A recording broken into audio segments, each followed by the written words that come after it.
Hi అండి, అందరూ బాగున్నారు. మొదటగా శాంతి కిడ్స్ వంటలు ఛానల్ సబ్స్క్రైబ్ చేసుకోండి. ఇప్పుడు మన చేపల ఎగురు ఎలా తయారు చేసుకోవాలో చూద్దాము. మొదటగా మనం ఉల్లిపాయలు, అల్లం, వెల్లుల్లి కలిపి మనం పేస్ట్ తయారు చేసుకోవాలండి. పేస్ట్ తయారైన తర్వాత పక్కన మనం పచ్చిమిర్చి, కొత్తిమీర సైడ్ పెట్టుకోవాలి. తర్వాత మనం చేప ముక్కల్ని మొత్తం పొలుసు తీసి క్లీన్ చేసుకోవాలి. నీట్గా చూడండి ఎలా పొలుసు తీస్తున్నామో అలా పొలుసు తీసుకొని చక్కగా నీట్గా తయారు చేసుకోవాలి.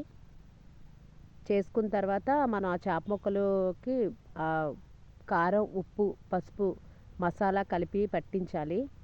మేము తయారు చేసుకున్న మసాలా వేరేగా ఉంటుందండి. ఆ మసాలా కలిపి వాటిని ఒక అరగంట సైడ్ పెట్టేసి మనం పెనం పెట్టుకొని ఆయిల్ వేసుకొని వెండిమిర్చి చేసుకోవాలి. వెండిమిర్చి వేగిన తర్వాత మనం ముందుగా ప్రిపేర్ చేసుకున్న ఉల్లి ఉంది కదా, ఉల్లిని వేసి అది బాగా ఫ్రై అయిన తర్వాత అందులో మళ్ళీ మనకు సరిపోదు కదా కారము, పసుపు, సాల్ట్ వేసుకొని మసాలా కూడా వేసుకొని మొత్తం కూడా కలుపుకుంటాము.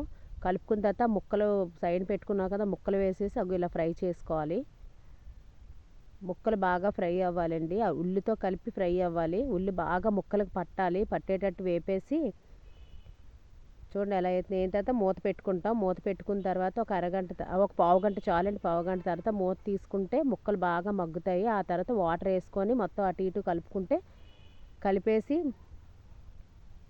చూడండి అటు ఇటు వాటర్ వేసి మొత్తం అటు ఇటు కలిపేసి మళ్ళీ మూత పెట్టుకుంటే మొత్తం కూడా చేపలు ఇగురు మగ్గుతుంది చక్కగా. అయిన తర్వాత మూత తీసుకొని పచ్చిమిర్చి, కొత్తిమీర కలిపి మళ్ళీ వేసేసి మళ్ళీ మూత పెట్టుకోవాలండి. మూత పెట్టుకుంటే మొత్తం ఆ ఫ్లేవర్ మన పచ్చిమిర్చి, కొత్తిమీర ఫ్లేవర్ దాంట్లో దిగుతుంది. దిగిన తర్వాత ఇంకా చేపల కర్రీ తయారైపోయినట్టేనండి. మీరు కూడా ట్రై చేయండి. ప్లీజ్ సబ్స్క్రైబ్ చేసుకోకపోతే శాంతి కిడ్స్ వంటలు సబ్స్క్రైబ్ చేసుకోండి. Bye friends.